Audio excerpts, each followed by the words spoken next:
आज का टॉपिक है एडीए टेस्ट यानी कि एडिनोसिन डी एमाइनेज।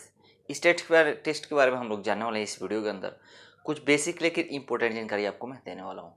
क्योंकि दोस्तों जो एडीए होता है यानी कि एडिनोसिन डी एमाइनेज, यह एक एंजाइम होता है और ये बनता कहाँ पे है? हमारे एक्टिवेटेड लिम्फोसाइट्स में। यानी कि जब एक्टिवेटेड लिम्फोसाइट्स हमारे शरीर के अंदर जब बनते हैं तो ये उसके सतह पे यह पाया जाता है एडीए। इस टेस्ट की करने की जरूरत क्यों पड़ती है दोस्तों?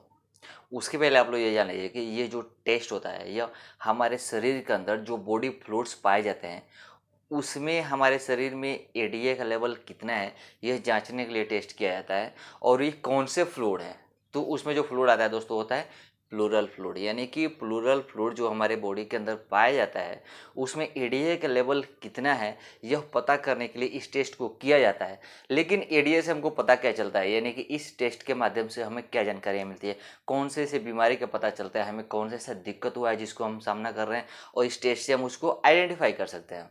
तो मैं आपको बता दूं, जब किसी व्यक्ति को अगर टीबी हुआ है यानी कि ट्यूबरकुलोसिस हुआ है तो उस कंडीशन में क्या होता है, जो लिम्फोसाइट्स होता है वो एक्टिवेटेड हो जाते हैं। तो एडीए के माध्यम से हमें ये जानने की यह हमको जाना जाता है कि शायद पेशेंट को टीबी तो नहीं हुआ है। जैसे कि मैं पहले आपको बताया, एक बार फिर से समझ लो, जैसे कि पहले बताया कि जो एडीए होता है वो एक्टिवेटेड लिम्फोसाइट्स में पाया जाता है। और जब किसी व्यक्ति को अगर टीबी हो जाता है तो उस कंडीशन में जो उसका लिम्फोसाइट्स होता है वो एक्टिवेटेड हो जाता है।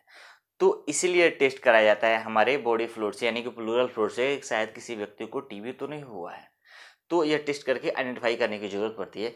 इस टेस्ट के लिए हमें प्लूरल फ्लूइड सैंपल की ज़रूरत पड़ती है, जो कि कोई तो या तो फिजिशियन सैंपल ले सकता है या उसके लिए कोई ऐसा व्यक्ति जो ट्रेंड पर्सन हो, जो सैंपल हमेशा कलेक्ट करता हो, ट्रेनिंग बराबर हुआ हो, वह व्यक्ति इस सैंपल को कलेक्ट कर सकता है।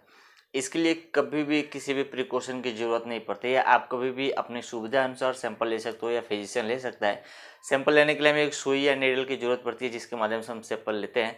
उस टाइम पे थोड़ा सा आपको पेन का महसूस हो सकता है, लेकिन कुछ टाइम बाद वो आराम हो जाता है, कुछ रिस्क नहीं होता है, एकदम ईजी होता है।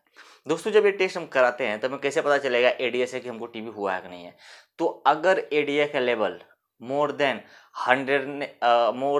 100 इंटरनेशनल यूनिट पर लीटर तक अगर आता है एडीए का लेवल, तो इससे ये पता चलता है कि व्यक्ति को टीबी हो चुका है। लेकिन इसके अलावा भी प्लूरल फ्लूइड से और भी टेस्ट करने की ज़रूरत पड़ती है जिससे कि कंफर्म हो सके कि एक्चुअली में पेशेंट को टीबी है कि नहीं है। जैसे कि उसके लिए उसका ग्रामस्टेन करने की ज़रूरत पड़ती है, कल्चर करने यानी कि प्लूरल कल्चर करने की ज़रूरत पड़ती है। ये सारे टेस्ट करने के बाद से हमको ये कंफर्म होता है कि पेशेंट को शायद टीबी हुआ है कि नहीं हुआ है।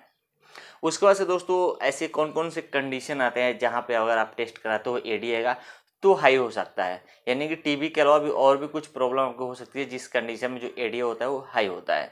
जैसे कि पेशेंट को अगर लैम्फोमा हुआ हो तो लैम्फोमा के कंडीशन में भी जो एडीए होता है वो हाई हो जाता है। अगर किसी को ल्यूपस का प्रॉब्लम है तो उस कंडीशन में भी आप देखोगे जो एडीए का लेवल होगा वो हाई हो जाएगा। या किसी पेशेंट को अगर साइकार्डोसिस अगर हुआ है यानी कि सरकाइडोसिस अगर हुआ है तो उस कंडीशन में देखो जो एडीए होता है उसका लेवल हाई हो जाता है।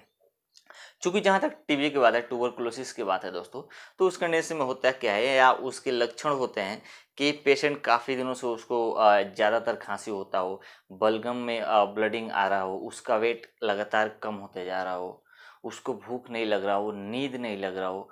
तो अगर ऐसा लक्षण अगर किसी व्यक्ति को अगर लगता है तो डॉक्टर उसको टीबी का टेस्ट करने के लिए बोलते हैं या प्लूरल फ्लूइड से एडीए टेस्ट कराने की ज़रूरत पड़ती है। तो उम्मीद करता हूँ इस वीडियो से कुछ जानकारी मिलो तो नीचे कमेंट करके ज़रूर बताएं और वीडियो को लाइक और कमेंट जरूर करना।